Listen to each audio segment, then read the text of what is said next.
September 12, 1942, Guadalcanal, Solomon Islands. Rain threaded through the jungle canopy as Colonel Merritt, Red Mike Edson, pressed his mud-stained field telephone handset against his ear, listening to the steady crackle of static that connected his forward positions to the fire direction center positioned behind the ridge that would bear his name in history. The Marines defending Henderson Field had been fighting for 5 weeks, their uniforms rotted by tropical humidity, their faces gaunt from inadequate rations, their nerves frayed by constant Japanese harassment that turned every night into a test of endurance and discipline. The ridge south of Henderson Field rose like a black spine against the starless sky, its slopes pocked with hastily dug foxholes connected by communication trenches that leaked water with every tropical downpour. Along the crest, Marine linemen had strung field telephone wire through the dense vegetation, creating a network that tied company command posts to battalion headquarters and, most importantly, to the cramped fire direction center where tired artillerymen calculated coordinates for the 75mm pack howitzers positioned in carefully concealed emplacements throughout the jungle. Private First Class Tommy Martinez crouched in his foxhole near the ridge's northern slope, his M1 Garand rifle ready, while he strained to hear movement in the darkness beyond the wire obstacles that marked the forward edge of the Marine perimeter. Martinez had been on Guadalcanal since the initial landing, watching his unit shrink from disease, exhaustion, and Japanese attacks that came with the mechanical precision of a tide that could not be stopped, only channeled and absorbed by men who had nowhere to retreat. The first sounds emerged from the jungle at 21:30 hours, whistles, guttural cries, and the distinctive crack of Japanese rifles that announced another night attack against positions that had already absorbed more punishment than their defenders had thought possible. Through the rain and darkness, shapes began moving uphill toward the Marine lines, Japanese infantry advancing with the confidence of soldiers who had conquered half the Pacific and expected to add Henderson Field to their list of victories. Sergeant Bill Murphy cupped his field telephone handset and transmitted the coordinates that would bring American artillery fire down on Japanese assault formations that were still invisible to Marines struggling to identify targets in the tropical darkness. His voice was calm, professional, carrying the grid references and fire commands that represented months of training and the difference between survival and destruction for Marines who had learned to trust their communication systems more than their individual weapons. Far behind the ridge, hidden in jungle clearings that concealed them from Japanese observation, the 75mm pack howitzers of the 5th Battalion, 11th Marines coughed with mechanical precision as their crews fired time-fused high-explosive shells that arced through the night sky toward coordinates calculated by fire direction centers that could place artillery within yards of friendly positions. The shells burst above the jungle canopy in brilliant white flashes that illuminated the battlefield for split seconds before plunging it back into darkness. The Japanese attack staggered under the artillery barrage, but continued forward, more bodies emerging from the jungle to replace those that had fallen to American fire. The ridge had become a test of systems against courage, discipline against determination, with exhausted Marines using communication networks and coordinated fires to multiply their defensive capabilities against an enemy that owned the night through numbers and tactical experience. If the enemy owns the night, can discipline and wire keep an airfield alive? The Guadalcanal campaign represented the first sustained American ground offensive in the Pacific War, marking the transition from defensive reactions to Pearl Harbor toward aggressive operations designed to halt Japanese expansion and begin the long advance toward Tokyo.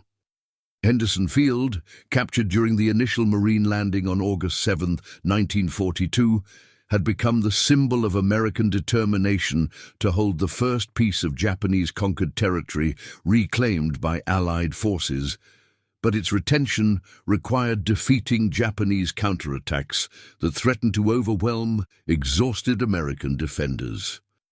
The strategic importance of Henderson Field extended far beyond its modest facilities to encompass control of the Solomon Islands chain and the sea lanes that connected Australia with American bases in the Central Pacific.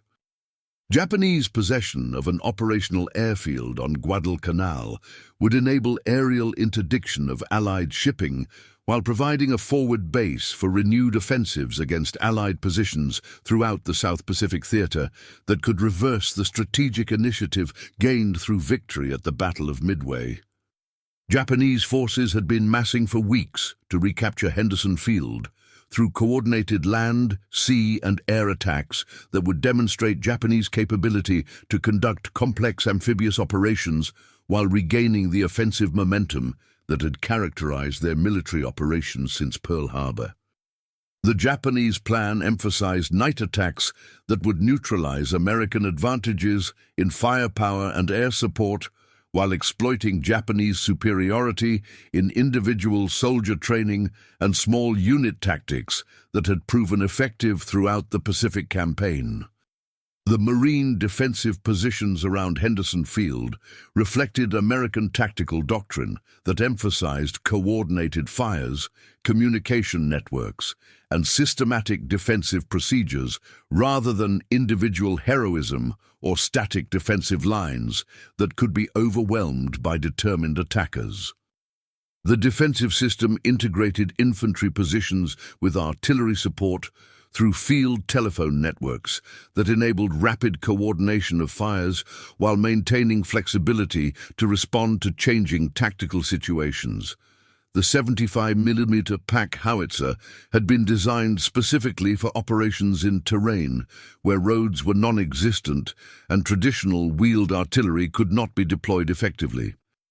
The weapon could be disassembled into multiple loads that could be carried by pack animals or infantry through jungle terrain, then reassembled and positioned in concealed firing positions that provided indirect fire support for infantry operations while remaining hidden from enemy observation and counter-battery fire.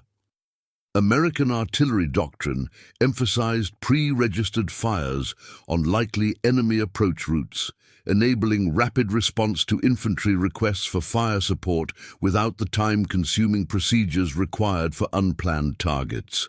This system required extensive preparation, including detailed mapping, range cards, and communication procedures that tied forward observers to fire direction centers through reliable telephone networks that could function under combat conditions.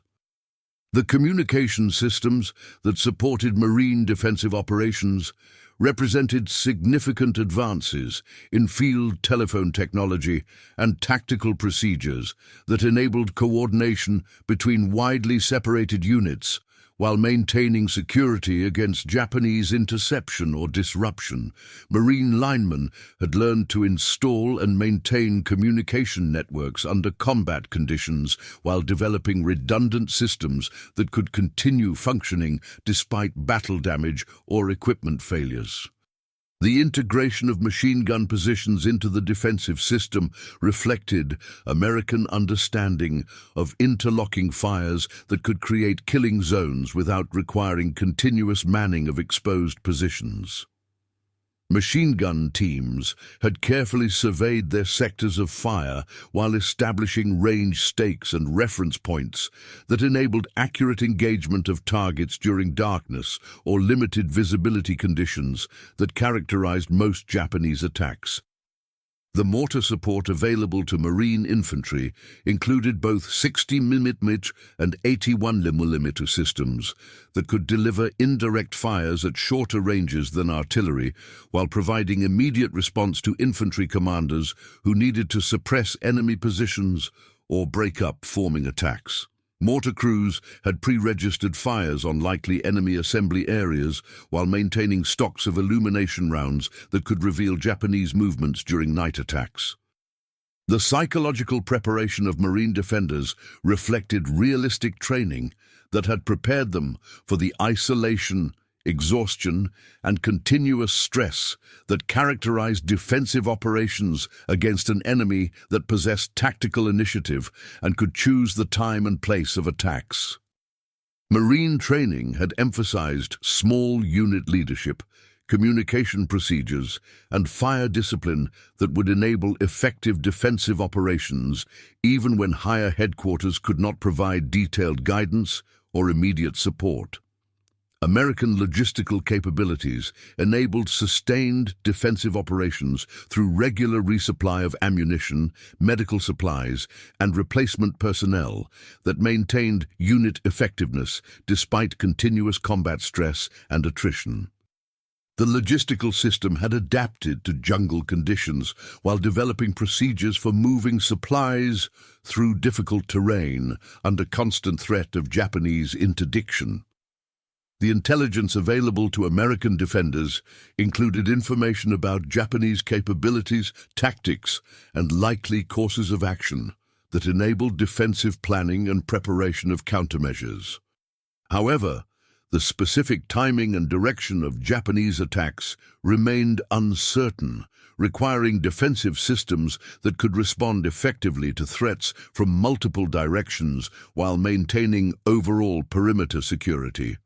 American medical capabilities reflected field medical training and evacuation procedures that could provide immediate treatment for combat casualties while maintaining the fighting strength necessary for continued defensive operations. Medical personnel had established aid stations and evacuation routes that could function during combat while providing psychological support for Marines enduring sustained combat stress. September 12, 1942, 21:47 hours, Edson's Ridge, Guadalcanal.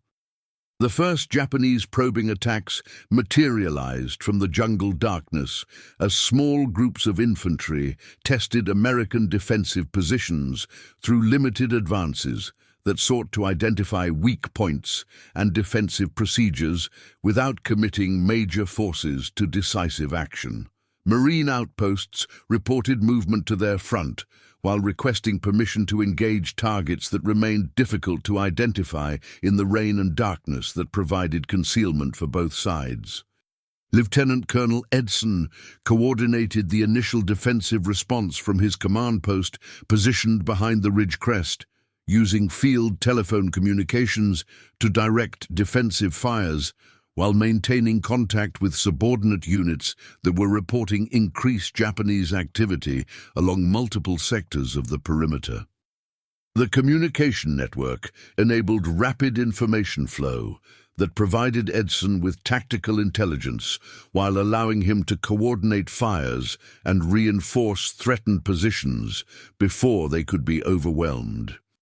The 75mm pack howitzers responded to the first fire missions, with time-fused airbursts that exploded above the jungle canopy, creating brilliant white flashes that illuminated Japanese movement while delivering fragmentation that disrupted forming attacks and forced enemy soldiers to seek cover rather than maintaining aggressive movement toward American positions.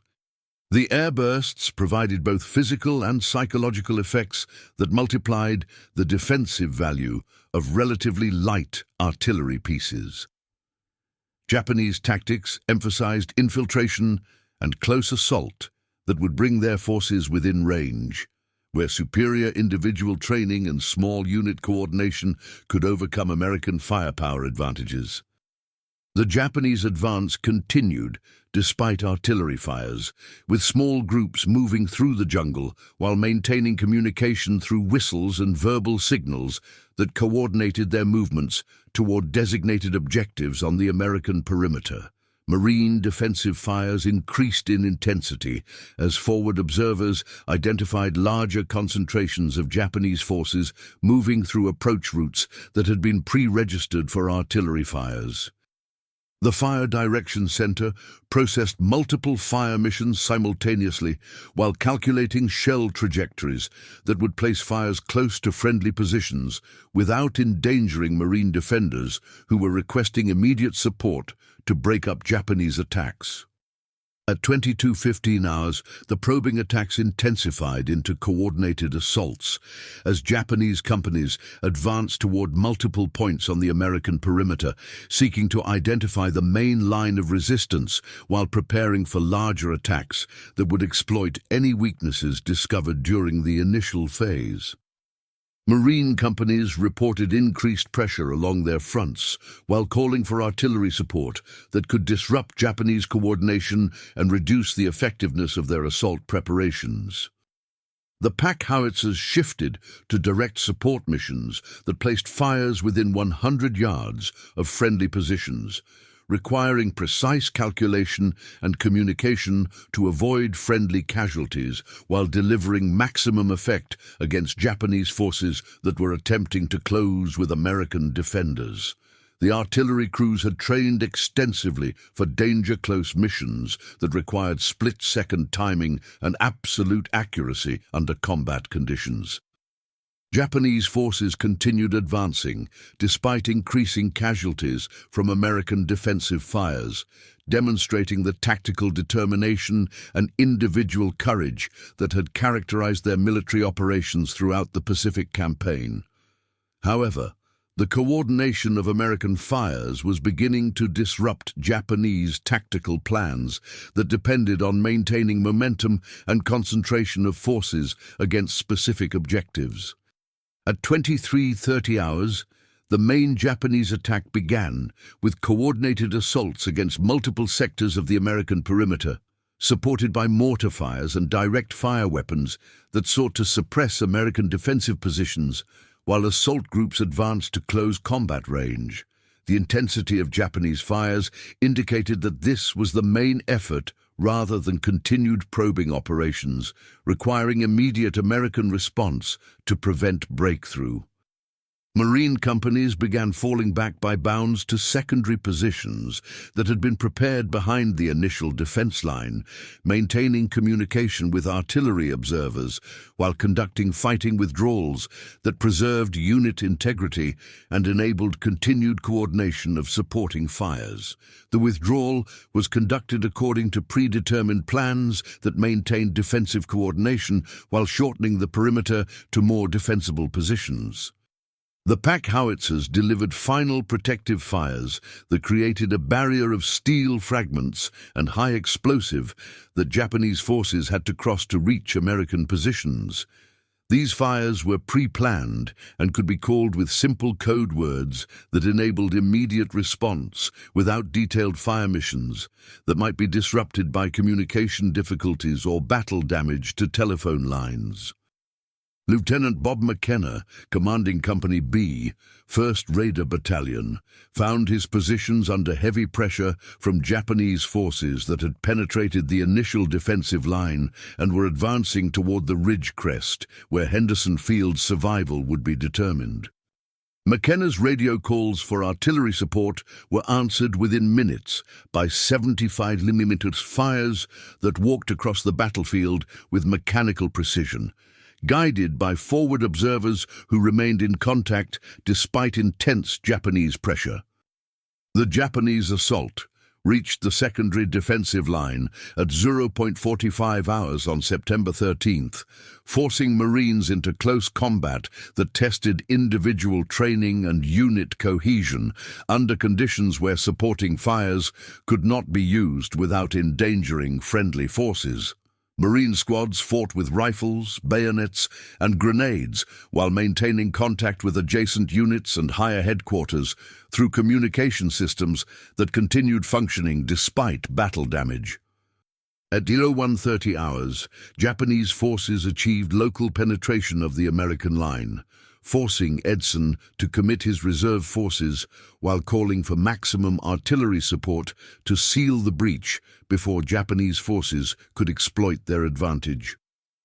The pack howitzers delivered concentrated fires that isolated the penetrating force while enabling American counterattacks that restored the defensive line and prevented Japanese exploitation of their temporary success. The battle continued until dawn, with repeated Japanese attacks against American positions that held through coordination of fires, communication networks, and individual Marine determination that refused to yield Henderson Field to an enemy that had conquered most of the Pacific. When daylight revealed the battlefield, Japanese forces had withdrawn into the jungle, leaving the airfield in American hands and proving that coordinated defensive systems could defeat determined attacks by experienced enemy forces.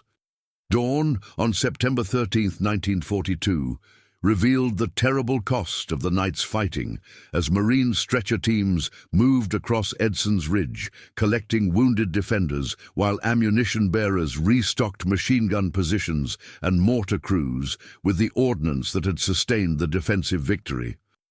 The perimeter had contracted during the night's fighting, but remained intact, preserving Henderson Field and the Cactus Air Force that provided the only Allied air power between Australia and the Central Pacific Theater operations. The psychological impact on surviving Marines was profound but mixed, as defenders recognized that they had successfully repelled determined Japanese attacks, while understanding that similar battles would continue until one side lacked the strength to continue fighting. The defensive victory demonstrated that American tactical systems could defeat Japanese assault tactics, but the cost in casualties and exhaustion raised questions about how long such defenses could be sustained without reinforcement. Marine medical personnel treated casualties that reflected the intensity of close combat, while documenting injury patterns that would inform medical planning for subsequent operations.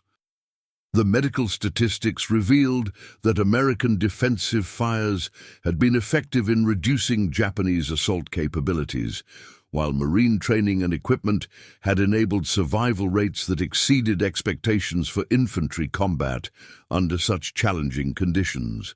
Japanese forces had suffered devastating casualties during their repeated attacks against American positions that had proven far more resilient than Japanese intelligence estimates had predicted. The failure to capture Henderson Field, despite achieving tactical surprise and committing significant forces, challenged Japanese assumptions about American defensive capabilities and raised questions about the viability of continued offensive operations against increasingly well-prepared Allied positions. American artillery effectiveness exceeded planning projections as the 75mm pack howitzers demonstrated their capability to provide responsive fire support under conditions where heavier artillery would have been impossible to deploy or sustain. The success of light artillery in jungle conditions influenced American planning for subsequent Pacific operations, while validating tactical doctrines that emphasized mobility and communication over raw firepower. The communication systems that had enabled coordinated defensive fires proved their worth under combat conditions that tested every component of the network from individual telephones to central switchboards. Marine linemen had maintained communication throughout the battle, despite repeated attempts by Japanese forces to disrupt American coordination through cutting telephone lines and attacking communication centers. Henderson Field remained operational despite the night's fighting, enabling continued air operations that provided tactical support for ground forces while maintaining strategic pressure on Japanese forces throughout the Solomon Islands. The survival of the airfield proved that American defensive systems could protect critical installations against determined enemy attacks while maintaining operational capabilities that supported broader strategic objectives. The tactical lessons learned during the defense of Edson's Ridge influenced American defensive planning throughout the Pacific Campaign, as commanders recognized the value of coordinated fires, reliable communications, and flexible defensive positions that could adapt to changing tactical conditions while maintaining overall defensive integrity. These lessons would be applied in subsequent operations where similar defensive challenges required systematic solutions. American morale throughout the Pacific Theater received significant boost from the successful defense of Henderson Field as proof that American forces could defeat Japanese attacks through superior tactics and coordination rather than simply relying on material advantages. The victory demonstrated that American training and leadership could overcome Japanese advantages in individual soldier quality and small unit tactics through systematic approaches to defensive operations. Japanese tactical doctrine required revision based on the failure of proven assault techniques against American defensive systems that had neutralized traditional Japanese advantages in night fighting and close combat. Japanese commanders began developing new approaches to offensive operations while questioning assumptions about American defensive capabilities that had proven inaccurate during the Guadalcanal fighting. The logistical implications of sustaining defensive operations under combat conditions influenced American planning for extended operations where resupply and reinforcement would be critical factors in maintaining combat effectiveness. The Guadalcanal experience demonstrated that American logistical capabilities could sustain intensive combat operations while providing lessons for improving efficiency and reliability of supply systems. Allied strategic planning incorporated lessons from the Henderson Field defense as evidence that American forces could hold captured territory against determined Japanese counterattacks, enabling more aggressive offensive planning that assumed American capability to consolidate gains and resist enemy attempts to recapture lost positions. This strategic confidence influenced planning for subsequent operations throughout the Pacific Campaign. The international implications of American defensive success at Henderson Field provided evidence to Allied partners and neutral nations that American military capabilities were adequate for sustained operations against experienced Japanese forces. This demonstration of competence supported diplomatic efforts while encouraging continued Allied cooperation in Pacific operations that required confidence in American leadership and tactical capabilities. The successful defense of Edson's Ridge established fundamental principles for American defensive operations that emphasized coordination, communication, and systematic fire planning over static defensive positions or individual heroism, creating doctrinal foundations that would influence American military thinking throughout the remainder of World War II and subsequent conflicts. The integration of light artillery with infantry through reliable communication networks became a model for combined arms operations in terrain where traditional heavy weapons could not be deployed effectively.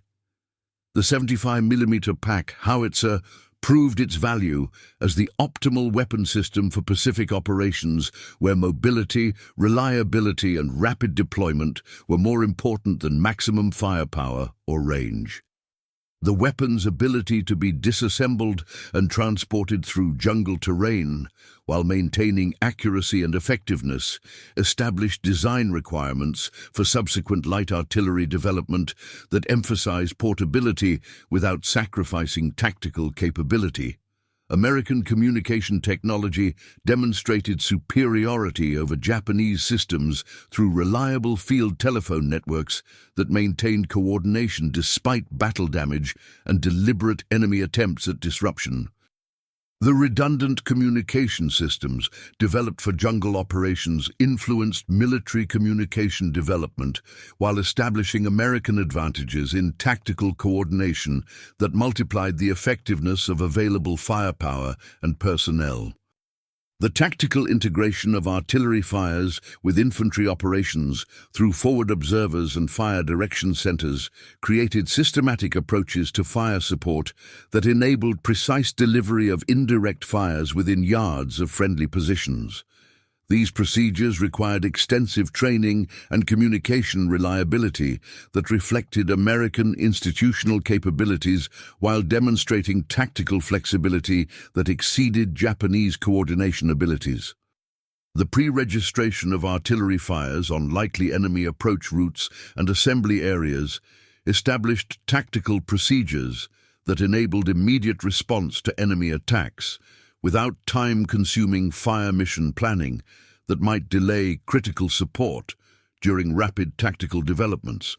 This systematic approach to fire planning became standard American practice while providing tactical advantages that Japanese forces could not counter effectively. The employment of time-fused artillery rounds to create airbursts above jungle canopy demonstrated innovative tactical thinking that adapted available technology to specific terrain conditions. These techniques maximized the effectiveness of relatively light artillery, while providing psychological effects that multiplied the physical impact of defensive fires against enemy forces operating in dense vegetation. The logistical systems that supported sustained artillery operations in jungle conditions established supply procedures and equipment requirements that enabled continuous operations despite challenging terrain and constant enemy pressure. The success of these logistical innovations influenced planning for subsequent Pacific operations, while demonstrating American capability to sustain complex operations in adverse environments. The training programs that prepared Marine artillery crews for Pacific operations emphasized technical competence, tactical flexibility, and coordination procedures that enabled effective employment under combat conditions that tested every aspect of equipment and personnel performance. The success of these training programs validated American military education while establishing standards for subsequent artillery training throughout the military. The intelligence systems that supported artillery employment provided accurate mapping, target analysis, and enemy capability assessment that enabled effective fire planning and tactical coordination. The integration of intelligence with operational planning demonstrated systematic approaches to military operations that exceeded Japanese capabilities while providing American commanders with decision-making advantages. The engineering support that enabled rapid artillery emplacement and concealment in jungle terrain required specialized equipment and techniques that adapted American engineering capabilities to Pacific conditions. These innovations influenced military engineering development while establishing procedures for rapid deployment of firepower in challenging terrain that would be applied throughout the Pacific campaign. The maintenance and repair capabilities that kept artillery systems operational under tropical conditions that severely tested equipment reliability established technical procedures and supply requirements that enabled sustained operations despite environmental challenges that degraded equipment performance and availability. The medical support systems that enabled rapid treatment and evacuation of artillery casualties while maintaining unit operational capability, demonstrated integration of medical planning with tactical operations that preserved fighting strength while providing adequate care for wounded personnel under combat conditions. The transformation of exhausted Marines into an impregnable defensive system through coordination, communication, and systematic fire planning demonstrated that American military effectiveness derived not from individual heroism or superior equipment alone, but from institutional capabilities that could organize available resources into tactical systems that exceeded the sum of their individual components. The 75mm pack howitzers that held Edson's Ridge were light weapons by artillery standards, but their integration with communication networks and trained personnel created defensive capabilities that defeated determined attacks by experienced Japanese forces. The irony was historically profound and strategically decisive in ways that extended far beyond the immediate tactical situation to fundamental questions about military effectiveness and the sources of tactical advantage in modern warfare. Japanese forces that had conquered most of the Pacific through superior individual training and small unit tactics discovered that American systematic approaches to defensive operations could neutralize their advantages while creating new vulnerabilities that Japanese doctrine had never anticipated. The human dimension of this transformation revealed truths about the relationship between technology, training, and leadership, under conditions that tested every aspect of military preparation and individual courage. Marines who had learned to trust their communication systems and artillery support demonstrated tactical discipline that enabled coordinated defensive operations despite individual exhaustion and the psychological pressure of sustained combat against experienced enemies. The strategic implications extended far beyond Guadalcanal to fundamental questions about American capability to conduct sustained operations against determined enemies while maintaining the tactical coordination necessary for successful defensive and offensive operations. The success of American defensive systems at Henderson Field provided evidence that American forces could hold captured territory while conducting the extended campaigns necessary for victory in the Pacific. The ultimate testament to American success lay in the preservation of Henderson Field and the continuation of Allied offensive operations that transformed the strategic balance in the Pacific theater. The ridge that had seemed impossible to defend became the foundation for subsequent operations that carried American forces across the Pacific toward final victory over an enemy that had learned to respect American tactical capabilities.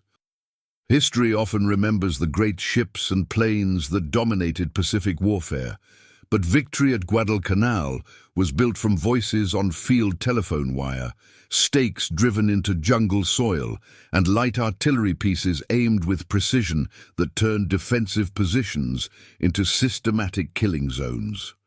The Marines were exhausted, the guns were small by conventional standards, and the night belonged to an enemy whose tactical reputation had been earned through conquest of half the Pacific, until American discipline and systematic coordination proved that organization could triumph over individual courage.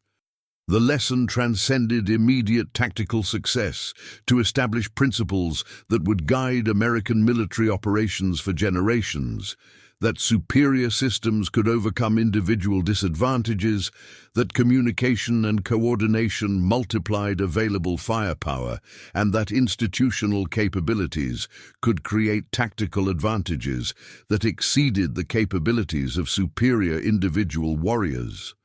If a handful of tired Marines could transform a jungle ridge into an impregnable fortress through systematic application of available resources, what other impossible objectives could be achieved through process, discipline, and coordination? The method that saved Henderson Field became the foundation for American victory in the Pacific, proving that systematic approaches to military operations could overcome any individual disadvantage when applied with sufficient skill and determination. Subscribe to follow the American systems, communication, logistics, coordination, and institutional learning that bent World War II toward daylight and established the principles that continue to guide military operations in the modern era.